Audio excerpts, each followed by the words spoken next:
पहले अपने पापा की मर्ज़ी से चलती रही, जैसे उन्होंने कहा वैसा किया, फिर पति की मर्ज़ी, अब मुझे बच्चों की मर्ज़ी से चलना पड़ता है। मैं कुछ भी अपनी मर्ज़ी से नहीं कर सकती हूँ, समझ नहीं आता है कि मैं क्या करूँ?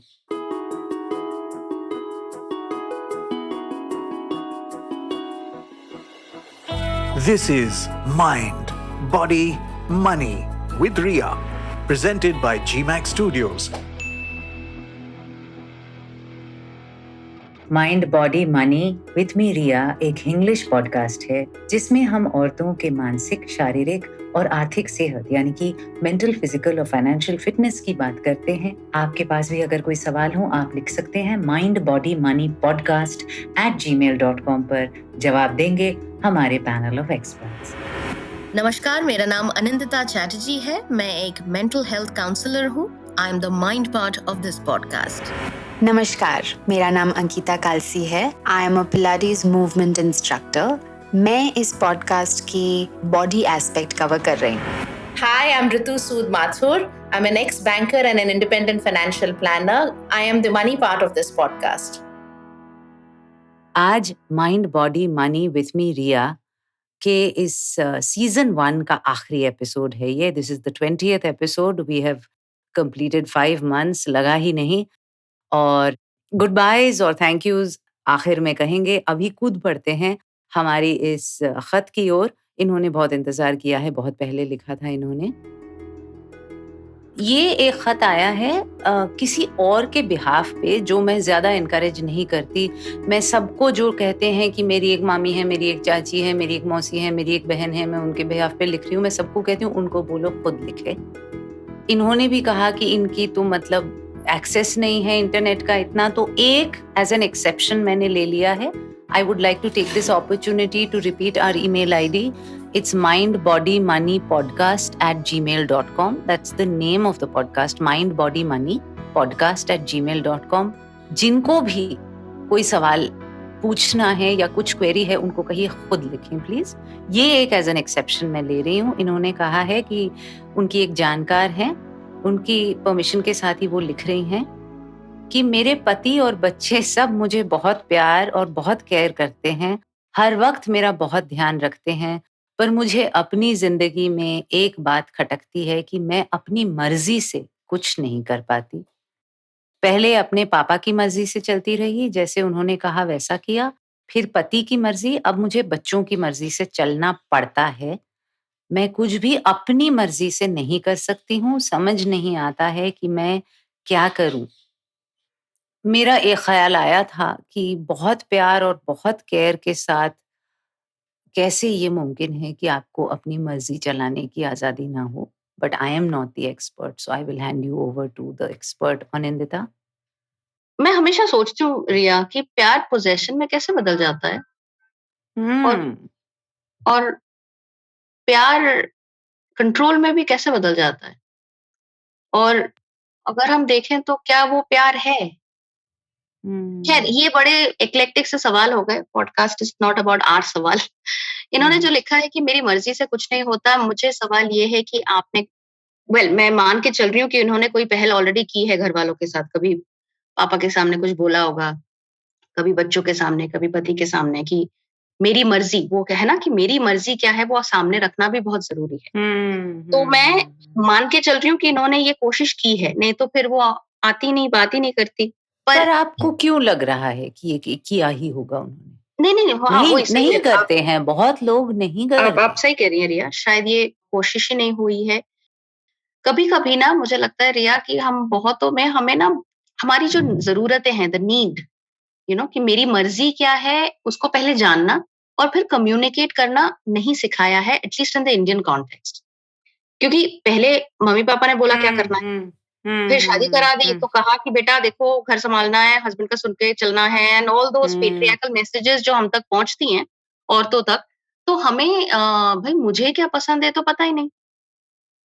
क्योंकि पहले आप माँ-बाप को देके जीते हैं कि अरे इनको पसंद है, इनको चाहिए कि मैं इंजीनियर बन जाऊँ, बैंकर बन जाऊँ। हम्म। हम्म। हम्म। फिर आप हम्म। हस्बैंड को देखते हैं, वो कहते हैं देखो मुझे ना ऐसी बीवी चाहिए, तो आप उस रूप में ढल जाती हैं।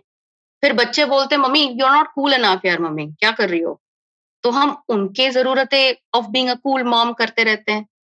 आप सही कह रही हैं, तो सवाल is that have you ever tried finding out what you are and hmm what you want to do? क्या आपने ये पहल हम्म किया है जानने के लिए कि आपकी ज़रूरतें क्या हैं और मुझे क्या करना अच्छा लगता है? कभी-कभी ऐसे सवालों में जब मैं कहती हूँ ना लिस्ट या राइट, हम्म तो कभी-कभी ऐसा खटकता होगा, इसमें क्या लिखें? ये क्या बेवकूफ़ी है कि पेन पेंसिल लेके लिखेंगे व्हाट डू आई नीड? पर क्यों नहीं? आप अगर घर की ज़रूरतें एक लंबा लिस्ट बना सकती हैं ग्रोसरी ले जाने के लिए, आलू, प्याज़, भिंडी, बॉर्नवीटा, तो आप अपनी ज़रूरतें क्यों नहीं लिख सकती? Fantastic, I love it. बहुत बहुत बढ़िया बात बताई आपने। ये क्यों नहीं लिख सकते हम, और क्यों इतना डिफ्यूज है कि आप लिख नहीं सकते? सो फॉर एग्जाम्पल रिया, मुझे हमेशा लगता है you are your own home. हाँ, आप जैसे घर संभालती हैं वैसे आप अपनी जज्बात, अपने एहसासात का घर तो आप खुद हैं। बिल्कुल, तो उसका लिस्ट क्यों नहीं बन सकता? जी। एक लिस्ट बनाएँ, जर्नलिंग करें, पहले खुद को समझें कि मुझे मर्ज़ी का करने को नहीं मिलता, मर्ज़ी क्या है? रज़ामंदी किसमें है? वो फर्स्ट स्टेप है। दूसरा स्टेप है कि घरवालों से बात करना, उनके सामने ये बात हम्म रखना कि मुझे इस टाइम निकलना है, मुझे ये खाना है, मुझे अपने दोस्तों के साथ ये बात करनी है। बाउंड्रीज़ जो कॉन्सेप्ट है, हम्म वो हमारे हम्म भारत में नवा-नवा आया है, ठीक है? हम्म और मैं हमेशा कहती हूँ कि बाउंड्रीज इंडियन कॉन्टेक्स्ट में इसलिए दिक्कत है क्योंकि हम एक खुद ही इतने इन्मेस्ड हैं फैमिलीज के साथ। हम्म मैं अपनी माँ को जाकर, मैं एग्जांपल हमेशा बोलती हूँ, मेरी माँ को जाके बाउंड्रीज की बातें करूँ तो मेरी तरफ ऐसे देखती है कि 2 थप्पड़ लगेंगे अभी भी। तो मैं कभी-कभी खुद की तरफ, मैं वैसे तो इतने मतलब यहाँ पॉडकास्ट में बैठ के इतने ज्ञान दे रही हूँ, बट कभी-कभी मेरे घर पे भी ऐसी चीज़ें हो जाती हैं, मैं उनकी तरफ देखती हूँ, क्या क्या बोल रही हो तुम? Truth of the matter is that boundaries कि ये तुम्हारा, ये मेरा, ये मुझे ठीक नहीं लगता, ये तुम नहीं करोगी, ये सारी चीजें हमारे कंट्री में इतना लेट आया है और हमारे कल्चर में कहीं पे एनकरेज नहीं है। हम्म तो आप अपने बाउंड्रीज डिफाइन करें या बताएं कि मुझे क्या पसंद क्या नापसंद, उसको एक गद्दारी और बिट्रेल की तरह लिया जाता है। पर इसका हम्म मतलब ये नहीं है कि वो गद्दारी और बिट्रेल है, वो सेल्फ हम्म प्रिजर्वेशन है और हमें सेल्फ प्रिजर्वेशन की बड़ी जरूरत है। बिल्कुल बिल्कुल बिल्कुल। तो पहली बात है लिस्ट बनाएं, लिखें अपनी ज़रूरतें, दूसरा है कम्युनिकेट करें और तीसरा है बाउंड्री बनाएं और मेंटेन करें। अगर मैं और गिल्टी शाम ना फील करें उसके बारे में। गिल्टी फील करें तो उस गिल्ट को हैंडल करें, राइट क्योंकि राइट। दुनिया तो वैसे भी गिल्ट देगी, मतलब दुनिया तो माहिर है गिल्ट देने में। अरे किसी को नहीं छोड़ती, आपको क्यों छोड़ेगी? करेक्ट, तो गिल्टी वो दें, आप ले नहीं। बिल्कुल बिल्कुल। So I can hand over something to you, you have the choice to not take it. Absolute. पर अंदर से जो गिल्ट आता है, जिसको हम इंटरनलाइज कर लेते हैं सोशलाइजेशन की वजह से, अपब्रिंगिंग की वजह से, जनरेशनली जो कर लेते हैं, वो भी एक प्रोसेस है उसको निकालना, उस गिल्ट के साथ कुछ करना। बिकॉज़ यू आर राइट, आप हमेशा कहती हैं गिल्ट को स्विच ऑफ तो किया नहीं जा सकता। गिल्ट और शेम के साथ औरतें बहुत जीती हैं, और उसको इसको ओवरकम करना मॉडरेट हो इज़ नॉट अ सकता है रिया। स्विच। हुँ, करेक्ट, तो ये स्विच तो है ही नहीं, ये कहीं पे मॉडरेशन की बात है। तो इसको वो मीटर समझ लीजिए कि गोल सा मीटर घूम रहा है कि आप किस तरह बैलेंस करें मीटर। बिल्कुल। तो कम्युनिकेट ज़रूर करें और कम्युनिकेट के बाद उस पे एक्शन करें। जो मर्ज़ी है वो मर्ज़ी पेपर तक नहीं रहनी चाहिए, वो कम्युनिकेट होके एक्शन होना चाहिए। तो अगर आपकी हुँ, मर्ज़ी है कि आप कुछ तरह के कपड़े पहने, अगर आपकी मर्ज़ी है कि आप ज़िंदगी में कुछ करें, कहीं जाएँ। कहीं जाएँ, कुछ करें, वो फिर फाइनली एक्शन लें और फिर बाउंड्री अपहोल्ड करें कि भैया देखो मैं तो ये करूँगी। और ये ध्यान रखिए आप कि ये बाउंड्री क्रिएट करना दुनिया का सबसे मुश्किल काम है, खासकर अगर आपकी पहले से बाउंड्रीज ना बनी हों तो। A person like me will not find it difficult because I have always had very strong boundaries. पर आपको मुश्किल होगा, और उस अनप्लेजेंटनेस से आप घबराइए नहीं। वर्ल्ड को एडजस्ट करने दीजिए, हमेशा आप ही एडजस्ट करें ऐसा जरूरी नहीं है।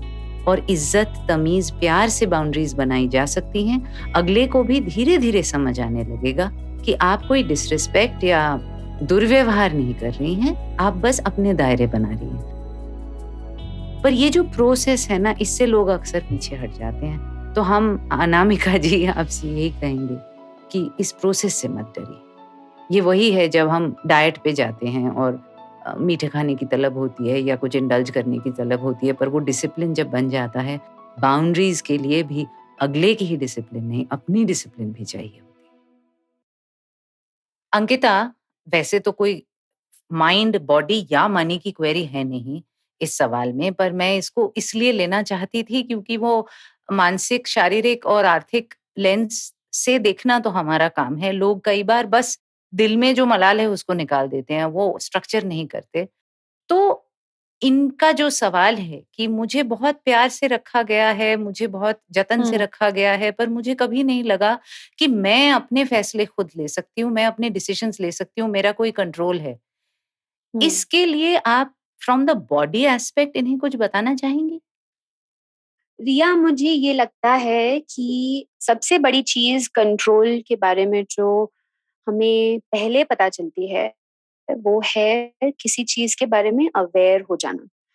क्योंकि ये समझती हैं कि उन्हें कुछ चीज़ों की ख्वाहिश है, उन्हें वो कंट्रोल, वो फ़र्ज़ जो उनका है, हुँ। Maybe the option of making her own choices. हुँ। और हैविंग सेड दैट, इसकी अवेयरनेस होना बहुत बड़ी चीज़ होती है, ये काफ़ी लोगों को नहीं होती। हुँ, हुँ। ये उनको वो पाथवे पे ले जा सकती है जहाँ पे वो अपनी अपनी लाइफ़ के बारे में प्लान कर सकती हैं। हुँ, and to plan a life is very similar like to plan a workout, like to plan hmm, the way what you want to do for your body. अगर हुँ। आपके छोटे-मोटे गोल्स हैं, जैसे हमें the most easiest goal that everybody has in the world is to lose weight जी, or to put on weight या जी। अपने आप को थोड़ा फिट कर देना।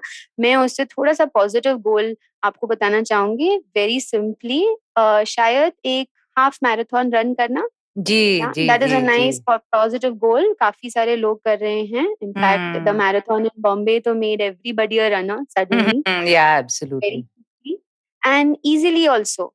तो अपने लिए थोड़ा-सा एक छोटा-सा गोल सेट करना, भले ही जो भी हो, that itself can make you feel so much under control of what you're doing, आप जी, क्या कर रहे हैं, जी। वो आपके completely your choice। हाँ। एंड जब वो रिजल्ट्स मिलते हैं तो वो कंट्रोल तो कुछ और ही होता है।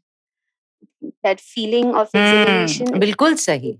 From personal experience I can tell you कि एक्सरसाइज़ या वर्कआउट या फिज़िकल फिटनेस गोल्स आपको बहुत ये फीलिंग देते हैं कि आपने अपनी ज़िंदगी के बागडोर अपने हाथ में ले लिए हैं। You have taken charge, you have taken back control from a very मेरी जैसी ज़िंदगी में सर्कमस्टेंसेस आउट ऑफ कंट्रोल हो जाते हैं कई बार, ज़िम्मेदारियाँ बहुत बढ़ जाती हैं, तो वो ओवरवेल्म्ड वाली फीलिंग को ओवरकम करने के लिए मैं सीधा जिम पहुँच जाती हूँ।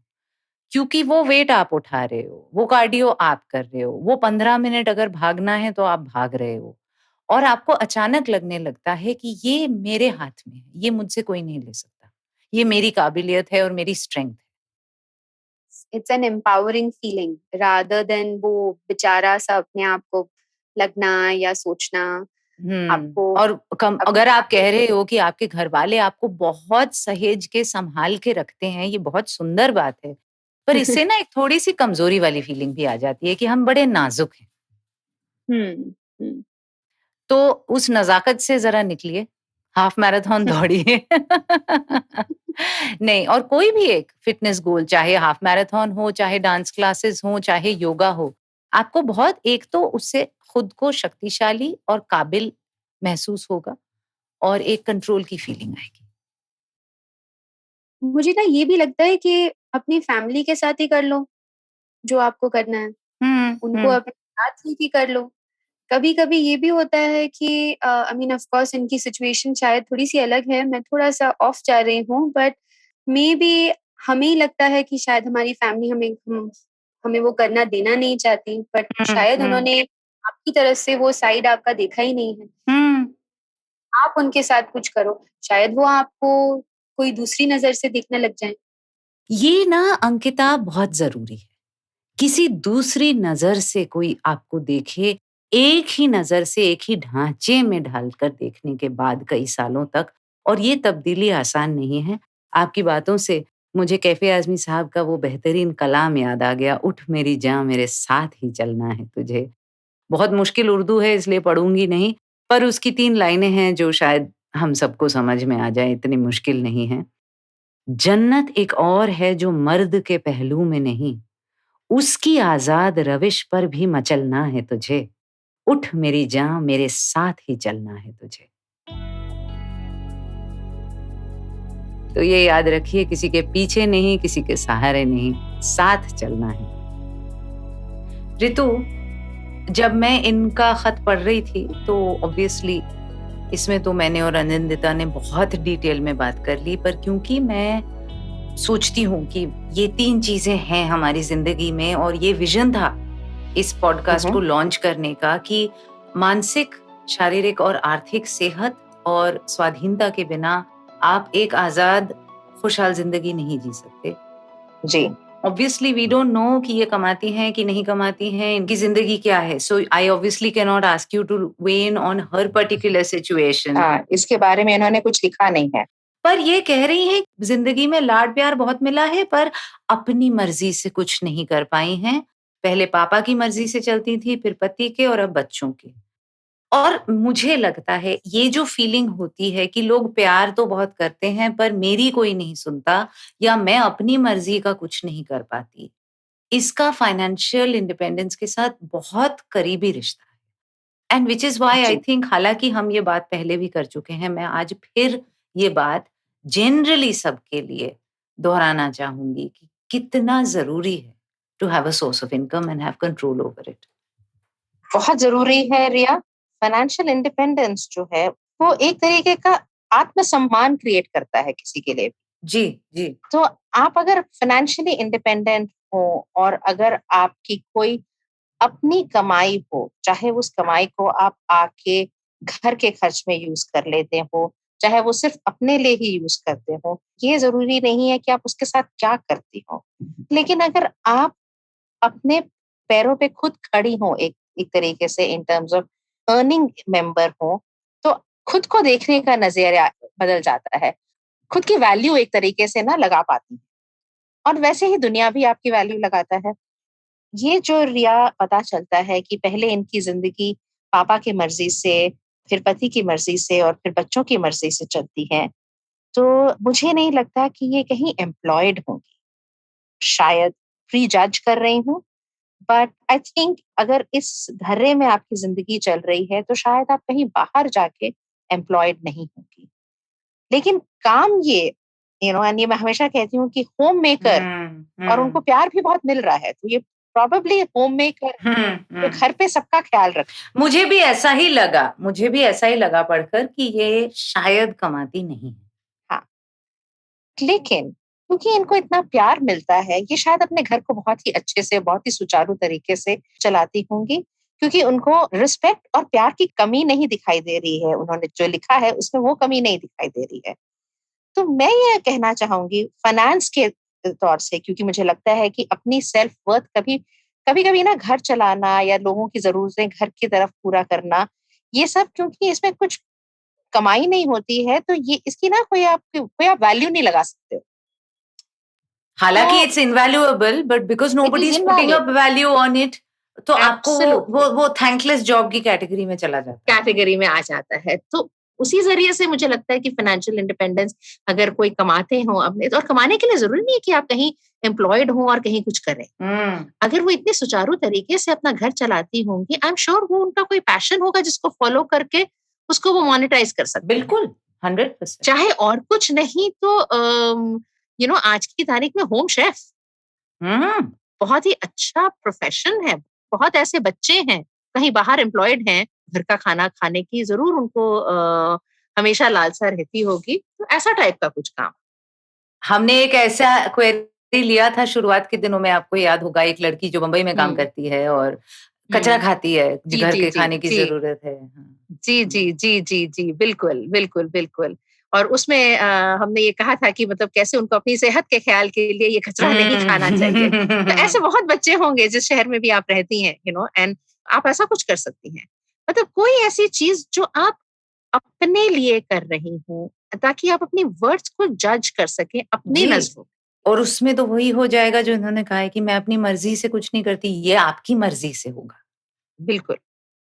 और मैं अभी से जानती हूँ कि सब राय देने आ जाएंगे, क्योंकि जिन्होंने अपनी मर्जी को इतने सालों से नकार दिया है, ऐसा तो है नहीं भी कि वो कल कहेंगी कि मैं होम शेफ बन जाऊंगी और सब कहेंगे अरे वाह वाह वाह।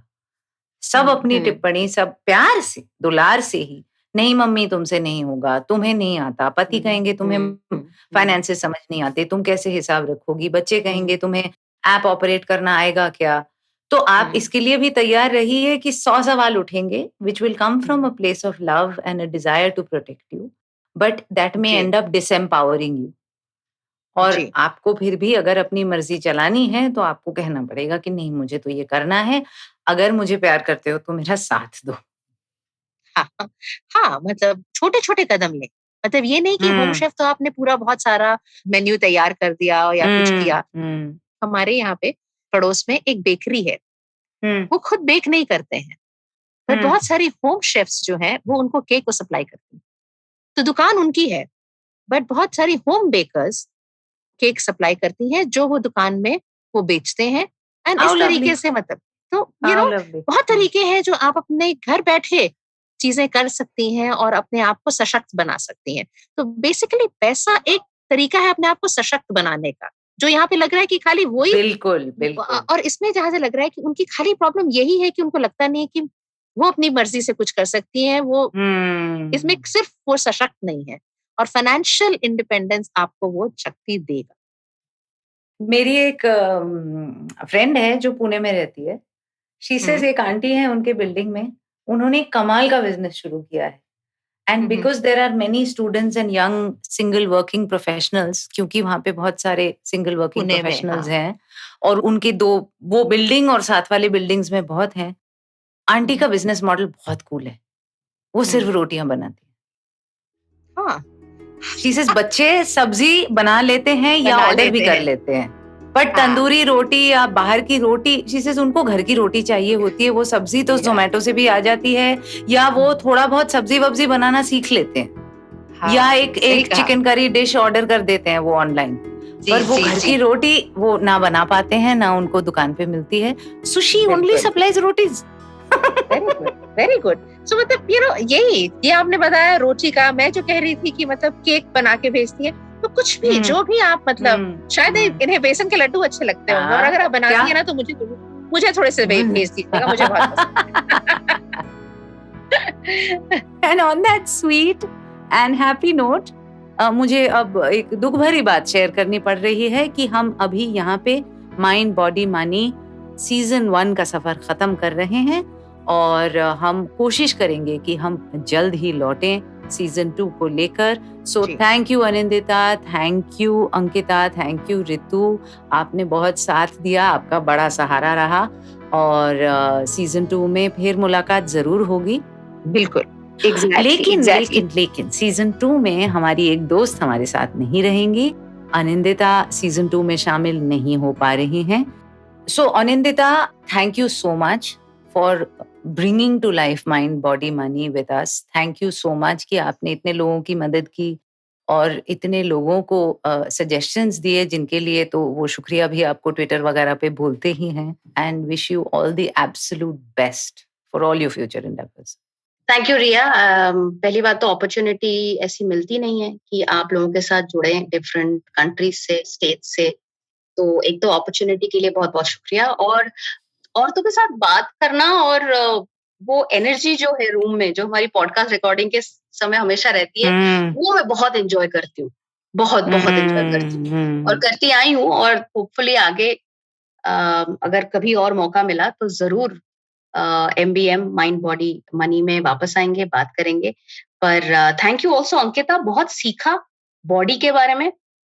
Personally I am overweight and मैंने काफी सारे साइकोसोमैटिक इश्यूज झेले हैं, पर अंकिता की बातों से बहुत फायदा हुआ है। अंकिता के एडवाइस मैंने बहुत जगह ली है, कभी कभी खुद भी पॉडकास्ट सुना है, अपना वाला नहीं अंकिता वाला और ऋतु वाला, तो बहुत हेल्प हुआ है। Also thank you very much Ritu, आपको देख के बहुत कुछ सीखने को मिलता है, आप जैसे जिंदगी जीती हैं आप। ऑल्सो द वे आप हमेशा विमेन एम्पावरमेंट की बात करती हैं, जो हेल्प होता है। और it's been a wonderful journey. Thank you everyone and hopefully मिलते रहेंगे। Thank you so much Anandita. I think I wouldn't have words to say what it has been to learn so much about the mind from you, because it is something जो मेरे लिए और well दुनिया में सबके लिए सबसे बड़ा question mark है is our mind. But it's great to have known all of your nicks and tricks on what to do. We will miss you. Thank you, Anandita, for all your kind words. And यही मैं आपको भी return करना चाहूंगी, यही complement कि आपने जिस अच्छे तरीके से इतनी सारी क्वेरीज जिस बखूबी से आपने सबको आंसर किया है और पर्सपेक्टिव दिया है, उसमें हम सब ने भी बहुत कुछ सीखा है अपने अपने लेवल पे, क्योंकि कहीं ना कहीं कुछ चीजें हमारी अपनी जिंदगियों में भी होती हैं, आज नहीं तो कभी पहले हुई होगी, कोई सिचुएशन आई होगी जो हमारे जहन में आ जाती है जब हम कभी इन लेडीज के सवाल देखते हैं या पढ़ते हैं या सुनते हैं या आप उनको आंसर कर रही होती हैं. तो thank you for contributing and we will miss you. Okay, so till we meet again in season 2 of Mind, Body, Money with me, Riya. आप हमें खत लिख सकते हैं, अपने सवाल भेज सकते हैं mindbodymoneypodcast@gmail.com. जुड़े रहिए. मेरा इंस्टा और ट्विटर हैंडल है @Ms Riya Mukherjee, MSRIYAMUKHERJEE. आप DM भी कर सकते हैं, ईमेल भी कर सकते हैं. और जब तक हम दोबारा ना मिले, do value your mind, body and money.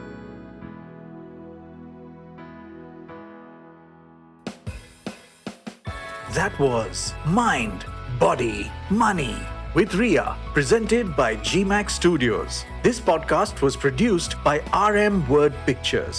Audio design, Indranil Bhattacharjee.